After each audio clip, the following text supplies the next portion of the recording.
Dobry den. Zdravejte. And welcome back to our little Bulgarian adventure. Yes, it's been quite a mixed bag weather-wise this week. Yeah, I think we've had a bit of everything. We have. We've gone from lovely bright sunshine to rain. To mist. To mist. In fact, this is some of what we've had. Well, we've woken up this morning to this. Just when we were telling you spring was on its way, we seem to be immersed in mist and fog. Not very seasonal, or maybe it is. I don't know. But you can hear the noises from the factory. The birds in the trees. But our view is severely disrupted. And this is the view back down through the woodland. You may be able to make this house out at the bottom there. But yes, it's quite a misty, murky day. There's the barn. You may be able to see the dogs in the distance. You maybe not. They've wandered off, I think. But yes, not a very seasonally warm day. This that you can't see because of the mist is the field opposite us. They're growing crops in there. A small little barn. Well, it's actually quite a big barn where a shepherd keeps some of his hay. But this view that you'll recognise from the start of the video looks a little bit different today. But I'm sure by lunchtime it'll have burnt off and we'll have sunshine. I'll update you if that happens. Well, it's now an hour and a half later. You can see that the mist has burnt off. The sun is coming out, trying to shine. And it's a much different view now up the road to the village. This is from the end of our field, so it's a slightly different perspective. But the sun's out. It'll get brighter as the day goes on. And it should turn into a lovely day. And this is the thicket of plum trees that have grown out of control. You can see we didn't get round to them this year, and now the bloom is out on them and the blossom. I think we may have left it a bit too late, but we'll get to that next year. But yes, the weather has changed yet again, and we're back to the spring weather we're used to. The rain and the more misty weather is helping the garden grow, and it is all starting to come to life now. The next 3 or 4 weeks will be quite busy ones in the garden, I feel. I think so. I think we're just beginning to hit that rapid growth phase. Yes. You get a bit of water, a bit of heat, and suddenly bang, off it goes. Yeah, so you just sort of race then to plant and weed and plant trim and all that. Keep it under control for 3 or 5 or 6 weeks, yeah. And then it slows down again. So yes. We'll have a busy few weeks in the garden, I think. I think so. And I'm obviously going to carry on inside doing the kitchen. We're hoping one day to have a kitchen. We didn't make huge progress this week, did we? Well, we've done stuff, but there's a lot of drying time. So, well... We've been out. We have been out, but this is what we've done inside. So I've finished filling the gap around the edge of the plasterboard to the ceiling. I'm now ready to do the next stage. Next is fill in these cracks or joins, put the tape over the top and fill the screw holes.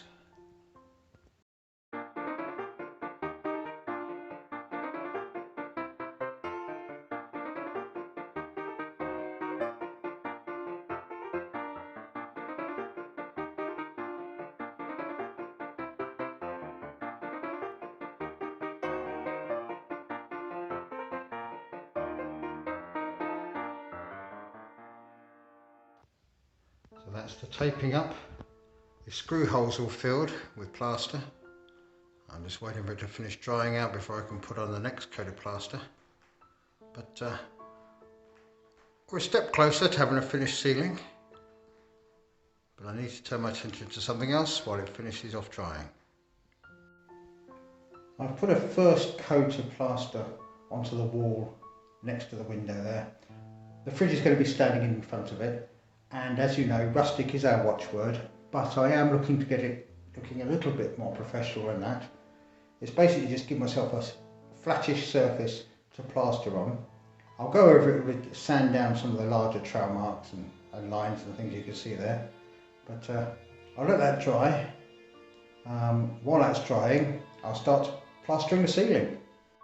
And that's the first coat of plaster on the ceiling. You'll see where it's made the taped areas a little wet again. I'm waiting for those to dry out so I can put a second coat of plaster on. Hopefully a second coat, a bit of sanding, should give me a smooth enough surface to paint, and that'll be the ceiling finish. I've got some plastering to do on the walls. I've also got to sort out the sides of the wall by the steps that lead up into the dining room. They're very rough at the moment, so I may turn my attention to that. So I put this wood here and I filled these edges with MPI 25. This should give me a nice corner for me to be able to do these sides up to. I've got to do the inside of this wall here, which is on the stairway. That'll be my next job. Now that I've plastered this, I can take this wood off, take that wood off, and do the insides.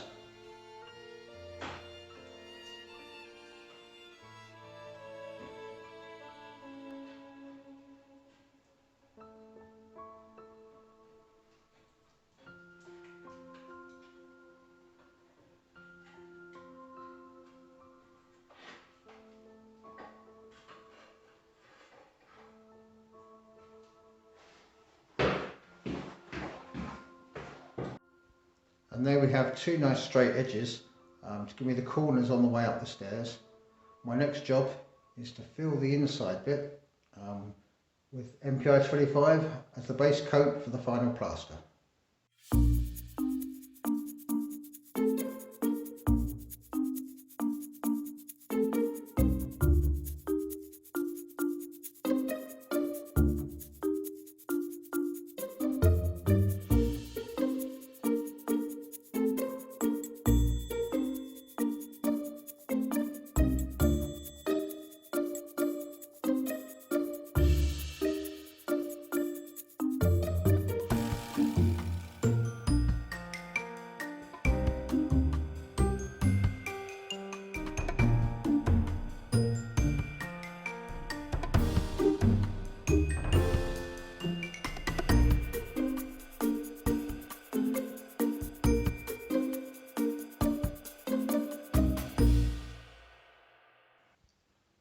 So that's the inside of the doorway, MPI 25 on one side.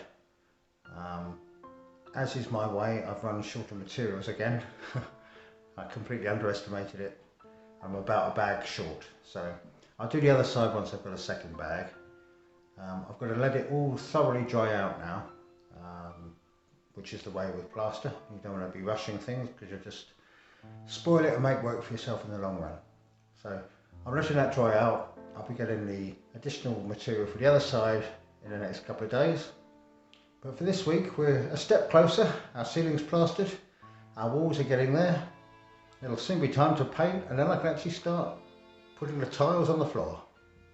That hopefully will be next week.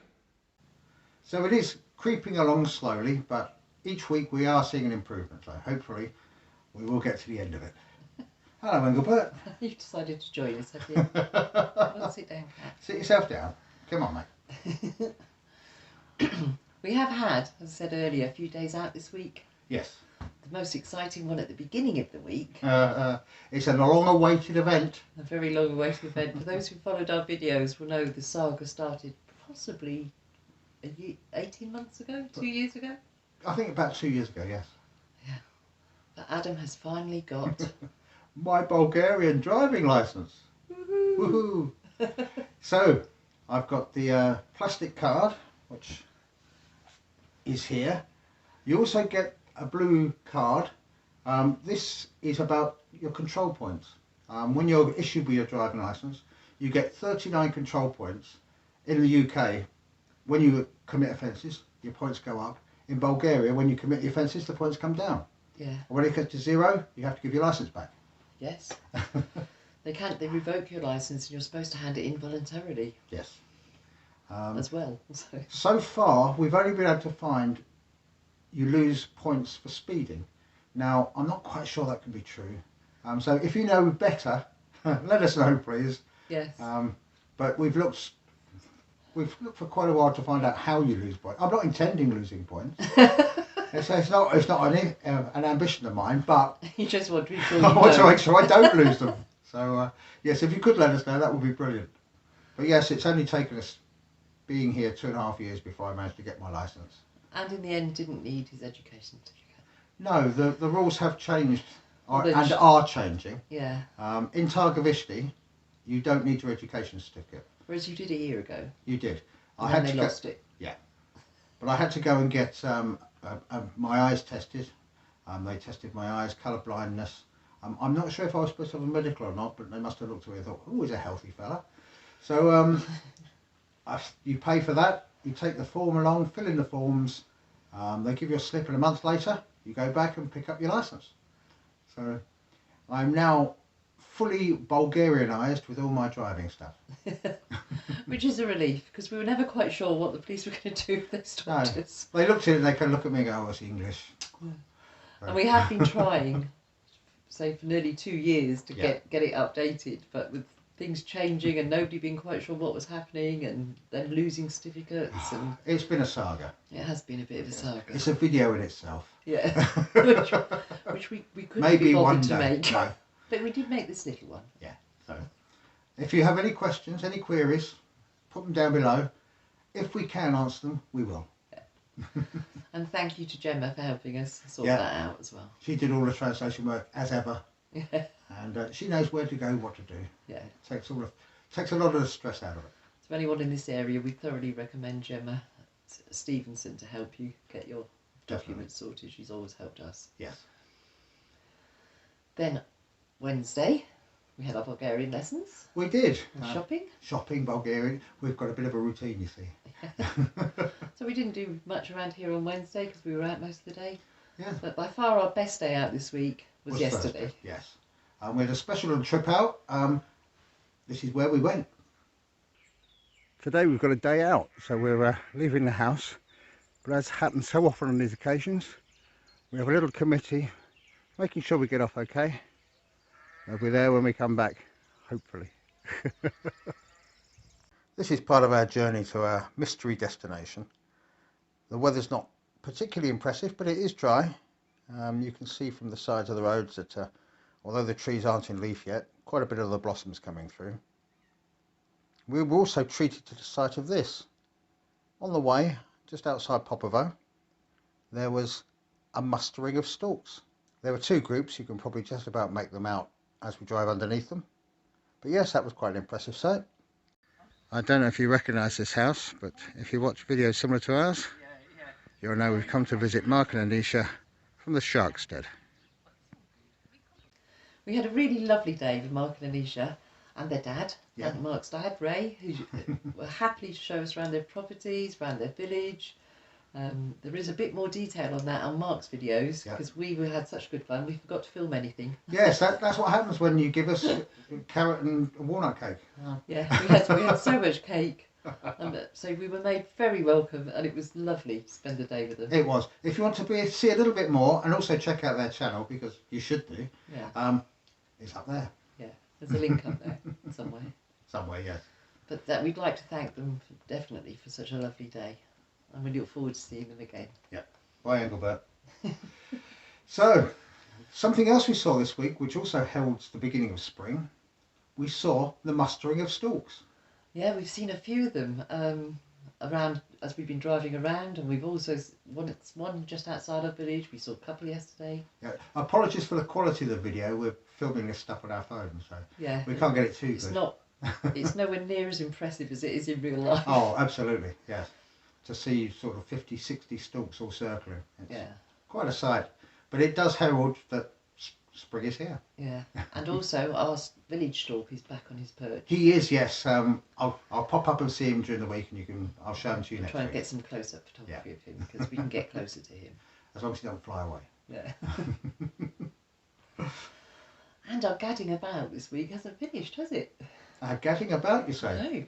No, we're gadding about tomorrow as well. We are indeed. Tomorrow is the monthly Palamaster trading day. So we're probably going to tootle over there at some point. Tootling about, gadding about. What are we like? What are we like? Yes, we'll pop across, and so if you're there and you see us, say hello. If you see us and don't say hello, we will be offended. So yeah, it starts about midday, doesn't it? Midday, 1 o'clock, I think. yes. And it is growing. Every time we've gone, it's been a little bit bigger than the last time. So make sure, if you need pork pies, if you need handmade handbags, I think, are on sale. yes, salves, ointments, marmalade, get yourself down there, see what you can find. So that's about it for us this week. No, it's not. And finally this week, it's our Bulgarian sentence. And what is it this week, Adam? This week, another useful thing to know is Къде, мога, взема, това. Which means? Where can I get this? Yeah. So if you need to find chain link fence, nails, cake, whatever, you can ask anybody, your neighbours, your villagers, people in shops, where can I get this? Yeah. Къде, мога, взема, това. And hopefully they'll point. Because understanding them when they're in full flow can be tricky. or show you, give you a link or something on Facebook. Yeah. Show you on Google Maps where it can. Yeah, but you get the idea. So that really is it for us this week. It is, yes. So you're up to date. You know exactly what we're up to. So until next week, Stay safe. be well.